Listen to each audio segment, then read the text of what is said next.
ವಾರ್ತೆಯ ಮುಖ್ಯಾಂಶಗಳು. ಅಸ್ಪೃಶ್ಯತೆ ಆಚರಣೆ, ಕಾಂಗ್ರೆಸ್ನವರು ಪತ್ರಿಕಾಗೋಷ್ಠಿಗೆ ಸೀಮಿತ, ಭೀಮಗರ್ಜನೆ. ಹವ್ಯಕ ಹಾಗೂ ಕನ್ನಡ ಭಾಷೆಯ ಬಳಕೆಯ ಮೂಲಕ ಇನ್ನಷ್ಟು ಭಾಷೆಯನ್ನು ಬೆಳೆಸಬೇಕು, ಶ್ರೀನಿವಾಸ್ ಹೆಬ್ಬಾರ್.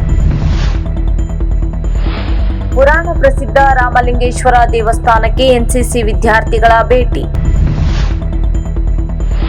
ತೆರಕ್ನಳ್ಳಿ ಗ್ರಾಮದಲ್ಲಿ ಚಿರತೆ ಪ್ರತ್ಯಕ್ಷ, ಸೂಕ್ತ ಕ್ರಮಕ್ಕಾಗಿ ಆಗ್ರಹ. ಮಧ್ಯವರ್ತಿನ ಶಿಬಿರದಲ್ಲಿ ಆರೋಗ್ಯ ಇಲಾಖೆಯಿಂದ ಗ್ರೀನ್ ಕೇರ್ ಕಲಾ ತಂಡದಿಂದ ಜಾಗೃತಿ ಕಾರ್ಯಕ್ರಮ.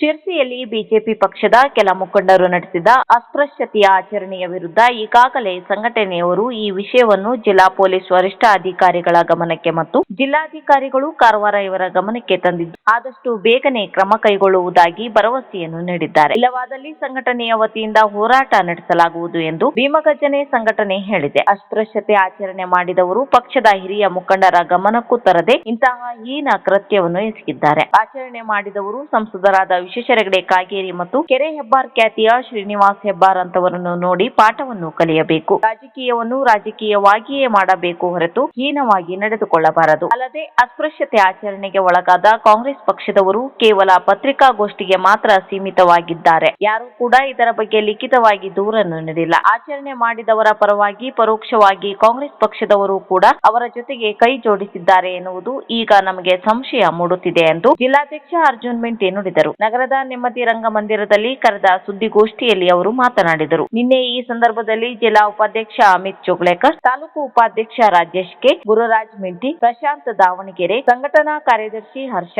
ಅಕ್ಷಯ್ ಮಡ್ಗಾಂವ್ಕರ್ ಇದ್ದರು. ಹವ್ಯಕ ಹಾಗೂ ಕನ್ನಡ ಭಾಷೆಯ ಬಳಕೆಯ ಮೂಲಕ ಇನ್ನಷ್ಟು ಭಾಷೆಯನ್ನು ಬೆಳೆಸಬೇಕು ಎಂದು ಜೀವಜಲ ಕಾರ್ಯಪಡೆ ಅಧ್ಯಕ್ಷ ಶ್ರೀನಿವಾಸ್ ಹೆಬ್ಬಾರ್ ಹೇಳಿದರು. ಅವರು ನಗರದ ರಾಘವೇಂದ್ರ ಮಠದಲ್ಲಿ ನಡೆದ ನಾವು ನಮ್ಮಿಷ್ಟ ಫೇಸ್ಬುಕ್ ಬಳಗದ 12ನೇ ವರ್ಷದ ವಾರ್ಷಿಕೋತ್ಸವದ ನಿಮಿತ್ತ ಹಮ್ಮಿಕೊಂಡ ಸ್ನೇಹ ಸಮ್ಮೇಳನಕ್ಕೆ ಚಾಲನೆ ನೀಡಿ ಮಾತನಾಡಿದರು. ಕನ್ನಡ ಚಂದ, ಹವ್ಯಕ ಭಾಷೆ ಇನ್ನೂ ಚಂದ. ಹವ್ಯಕರು ನಮ್ಮ ಭಾಷೆಯಲ್ಲಿ ಮಾತನಾಡುವುದನ್ನು ಹೆಚ್ಚು ರೂಢಿಸಿಕೊಳ್ಳಬೇಕು. ಅದರ ಪ್ರೀತಿ ರೀತಿನೇ ಬೇರೆ ಎಂದರು. ಹವ್ಯಕ ಮಹಾಸಭೆಯ ನಿರ್ದೇಶಕ ಶ್ರೀಕಾಂತ್ ಭಟ್ ಒಳ್ಳೆಯ ಗುಣದಿಂದ ಉಳಿದ ಸಮಾಜದವರ ಮನ ಗೆಲ್ಲಬೇಕು. ಹವ್ಯಕ ಸಮಾಜವನ್ನು ಬೆಳೆಸಬೇಕು. ಅಲ್ಲದೆ ಪರಿಸರ ಸಂರಕ್ಷಣೆ ಮಾಡಿ ಉಳಿಸಬೇಕು ಎಂದರು. ಕಿರಣ್ ಅಗ್ನಿ ಸಂಗಡಿಗರು ವೇದ ಘೋಷ ಮಾಡಿದರು. ಸ್ವಾಗತ ಗೀತೆಯನ್ನು ಗೀತಾ ಭಟ್ ಮತ್ತು ಸಂಗಡಿಗರು ಹಾಡಿದರು. ಇದೇ ವೇಳೆ ವಿವಿಧ ಕ್ಷೇತ್ರದ ಸಾಧಕರಾದ ಜಿಯು ಭಟ್, ಡಾಕ್ಟರ್ ಸುಮಂತ್ ಬಳಗಂಡಿ, ಅಂಜನಾ ಹೆಗಡೆ, ತುಳಸಿ ಹೆಗಡೆ, ಸುಮಾ ನಾಗರಾಜ್, ಅಶೋಕ್ ಹಾಸ್ಯಗಾರ್, ಮಧುಮತಿ ಹಾಗೂ ಇತರರನ್ನು ಸನ್ಮಾನಿಸಲಾಯಿತು. ಸ್ನೇಹ ಸಮ್ಮೇಳನದಲ್ಲಿ ಪ್ರಸಿದ್ಧ ಕಲಾವಿದರಾದ ದಿಯಾ ಹೆಗಡೆ, ಮೇಧಾ ಭಟ್ಟಗೇರಿ ಅವರು ಹಾಡು, ಗಾಯನ, ನಮ್ಮನೆ ಕಿರು ನಾಟಕವನ್ನು ಗಣೇಶ ಮಾಗೋಡ್, ಕೃಷ್ಣಾನಂದ ಭಟ್ ಉಪ್ಳೆ ಅವರಿಂದ ನಡೆಯಿತು. ಅಭಿಜ್ಞಾ ಹೆಗಡೆ ಅವಳಿಂದ ಭರತನಾಟ್ಯ ಸೇರಿದಂತೆ ಅನೇಕ ಕಾರ್ಯಕ್ರಮ ನಡೆದವು. ಪ್ರಗತಿ ವಿದ್ಯಾಲಯ ಭರತ್ನಳ್ಳಿ ಎನ್ಸಿಸಿಯ ಜೂನಿಯರ್ ಡಿವಿಷನ್ 29 ಬಟಾಲಿಯನ್ ಕಾರವಾರ ಇವರ ಮಾರ್ಗದರ್ಶನದಲ್ಲಿ ಪುರಾಣ ಪ್ರಸಿದ್ಧ ಬೆಡ್ಸ್ಗಾಂವ್ ಶ್ರೀ ರಾಮಲಿಂಗೇಶ್ವರ ದೇವಸ್ಥಾನಕ್ಕೆ ಎನ್ಸಿಸಿ 50ಕ್ಕೂ ಹೆಚ್ಚಿನ ವಿದ್ಯಾರ್ಥಿಗಳು ಭೇಟಿ ನೀಡಿದರು. ಈ ವಿದ್ಯಾರ್ಥಿಗಳು ಯಲ್ಲಾಪುರ ತಾಲೂಕಿನ ಭರತ್ನಳ್ಳಿ ಮಾವಿನಕಟ್ಟ ಶಾಲೆಯ 8, 9, 10ನೇ ತರಗತಿಯ ವಿದ್ಯಾರ್ಥಿಗಳು. ಭರತ್ನಳ್ಳಿಯಿಂದ ಬೆಡ್ಸ್ಗಾಂವ್ ದೇವಸ್ಥಾನಕ್ಕೆ 15 ಕಿಲೋಮೀಟರ್ ಕಾಡಿನ ರಸ್ತೆಯಲ್ಲಿ ಕಾಲ್ನಡಿಗೆಯಲ್ಲಿ ಬಂದಿದ್ದರು. ಬೆಡ್ಸ್ಗಾಂವ್ ಶ್ರೀ ರಾಮಲಿಂಗೇಶ್ವರ ದೇವಸ್ಥಾನದಲ್ಲಿ ದೇವರ ದರ್ಶನ ಮಾಡಿ ಇಲ್ಲಿನ ವಾಸ್ತುಶಿಲ್ಪ ಮತ್ತು ದೇವರ ಕಾಡು ಸ್ಥಳವನ್ನು ವೀಕ್ಷಣೆ ಮಾಡಿದರು. ದೇವಸ್ಥಾನದಲ್ಲಿ ನಡೆಯುವ ಅನ್ನ ಪ್ರಸಾದವನ್ನು ಸ್ವೀಕಾರ ಮಾಡಿ ಈ ವಿದ್ಯಾರ್ಥಿಗಳು ತಮ್ಮ ಊರಿಗೆ ತೆರಳಿದರು. ಈ ಸಂದರ್ಭದಲ್ಲಿ ಅವರೊಂದಿಗೆ ಸಿಎಚ್ಎಂ ಸುನಿಲ್ ಶಾಮವಲ್, ಚಂದ್ರಕಾಂತ್ ಗಾಂವ್ಕರ್, ಪ್ರಕಾಶ್ ಭಟ್, ವೀಣಾಶ್ರೀ ಭಾಗವತ್, ಆದಿತ್ಯ ಶಂಕರ್ ಹಾಗೂ ಬೆಡ್ಸ್ಗಾಂವ್ ಶ್ರೀ ರಾಮಲಿಂಗೇಶ್ವರ ಸೇವಾ ಸಮಿತಿಯ ಅಧ್ಯಕ್ಷರಾದ ನಾಗರಾಜ್ ಕೆ ನಾಯ್ಕ್ ಹಾಗೂ ಊರಿನವರು ಉಪಸ್ಥಿತರಿದ್ದರು.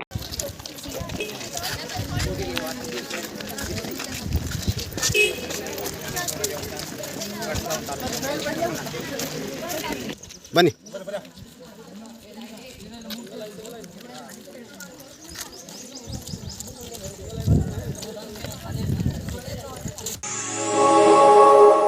ಶಿರ್ಸಿ ತಾಲೂಕಿನ ಕುಳುವೆ ಪಂಚಾಯಿತಿ ವ್ಯಾಪ್ತಿಯ ತೆರಕ್ನಳ್ಳಿ ಗ್ರಾಮದಲ್ಲಿ ಚಿರತೆ ಪ್ರತ್ಯಕ್ಷವಾಗಿದ್ದು ಗ್ರಾಮಸ್ಥರು ಬೆಚ್ಚಿ ಬೀಳುವಂತಾಗಿದೆ. ಕಳೆದ 2 ದಿನಗಳಿಂದ ಚಿರತೆಯು ಹಗಲು ರಾತ್ರಿ ಎನ್ನದೇ ರಸ್ತೆಯಲ್ಲಿ ತಿರುಗಾಡುತ್ತಿರುವುದರಿಂದ ಇದರ ಬಗ್ಗೆ ಅರಣ್ಯ ಇಲಾಖೆಯವರು ಸೂಕ್ತ ಕ್ರಮ ಕೈಗೊಳ್ಳಬೇಕಾಗಿದೆ. ಬೈರಪಟಗಾರ್ ಇವರ ಮನೆಯಲ್ಲಿ ಚಿರತೆಯು ಪ್ರತ್ಯಕ್ಷವಾಗಿರುವುದು ಸಿಸಿ ಕ್ಯಾಮೆರಾದಲ್ಲಿ ಸೆರೆಯಾಗಿದೆ. ಆದ್ದರಿಂದ ಅರಣ್ಯ ಇಲಾಖೆಯವರು ಸ್ಪಂದಿಸಿ ಸೂಕ್ತ ಕ್ರಮ ಕೈಗೊಳ್ಳಬೇಕಾಗಿ ಗ್ರಾಮಸ್ಥರು ಹಾಗೂ ಪಿಎಫ್ಸಿ ಅಧ್ಯಕ್ಷರಾದ ಗಿರೀಶ್ ಭಟ್ ಆಗ್ರಹ ಮಾಡಿದ್ದಾರೆ. ಜಿಲ್ಲಾಡಳಿತ, ಜಿಲ್ಲಾ ಪಂಚಾಯತ್, ಜಿಲ್ಲಾ ಆರೋಗ್ಯ ಮತ್ತು ಕುಟುಂಬ ಕಲ್ಯಾಣ ಇಲಾಖೆ, ರಾಷ್ಟ್ರೀಯ ಆರೋಗ್ಯ ಅಭಿಯಾನ, ಮಾಹಿತಿ ಶಿಕ್ಷಣ ಸಂವಹನ ಉತ್ತರ ಕನ್ನಡ, ಕಾರವಾರ ಮತ್ತು ಗ್ರೀನ್ ಕೇರ್ ಕಲಾ ತಂಡದ ಸಂಯುಕ್ತ ಆಶ್ರಯದಲ್ಲಿ ಶಿರ್ಸಿ ಕರ್ಜಿಗಿ ಕಲ್ಯಾಣ ಮಂಟಪದಲ್ಲಿ ಆಯೋಜಿಸಿರುವ ಶ್ರೀ ಕ್ಷೇತ್ರ ಧರ್ಮಸ್ಥಳ ಗ್ರಾಮಾಭಿವೃದ್ಧಿ ಯೋಜನೆ ಬಿಸಿ ಟ್ರಸ್ಟ್ ಶಿರ್ಸಿ ಇವರ ಮಧ್ಯವರ್ಜನ ಶಿಬಿರದಲ್ಲಿ ಗ್ರೀನ್ ಕೇರ್ ಕಲಾ ತಂಡದಿಂದ ತಂಬಾಕು ಸೇವನೆಯ ದುಷ್ಪರಿಣಾಮಗಳು, ಮಂಗನ ಕಾಯಿಲೆಯ ಬಗ್ಗೆ, ಮದ್ಯಪಾನದ ದುಷ್ಪರಿಣಾಮಗಳು ಮತ್ತು HIV ಏಡ್ಸ್ ಬಗ್ಗೆ ಬೀದಿ ನಾಟಕದ ಪ್ರದರ್ಶನದ ಮೂಲಕ ಜಾಗೃತಿ ಮೂಡಿಸಿದರು. ಬೀದಿ ನಾಟಕದ ನಂತರ ನಡೆದ ಸಭಾ ಕಾರ್ಯಕ್ರಮದಲ್ಲಿ ಹಿರಿಯ ಕ್ಷಯರೋಗ ಮೇಲ್ವಿಚಾರಕರಾದ ಉದಯಶಂಕರ್ ಅವರು ಕ್ಷಯರೋಗ ಹರಡುವ ವಿಧಾನಗಳು, ಪರೀಕ್ಷೆ, ಚಿಕಿತ್ಸಾ ವಿಧಾನಗಳು, ಮದ್ಯ ವ್ಯಸನಿಯ ಮೇಲೆ ಆಗುವ ಪರಿಣಾಮಗಳ ಕುರಿತು ಉಪನ್ಯಾಸ ನೀಡಿದರೆ, ಗ್ರೀನ್ ಕೇರ್ ಸಂಸ್ಥೆಯ ಪ್ರಧಾನ ಕಾರ್ಯದರ್ಶಿಗಳಾದ ಜಿತೇಂದ್ರ ಕುಮಾರ್ ಅವರು ತಂಬಾಕು ಸೇವನೆಯ ದುಷ್ಪರಿಣಾಮಗಳ ಬಗ್ಗೆ ಉಪನ್ಯಾಸ ನೀಡಿದರು. ಈ ಕಾರ್ಯಕ್ರಮದಲ್ಲಿ 95 ಶಿಬಿರಾರ್ಥಿಗಳು ಮತ್ತು 100ಕ್ಕೂ ಹೆಚ್ಚು ಸಾರ್ವಜನಿಕರು ಭಾಗವಹಿಸಿದರು.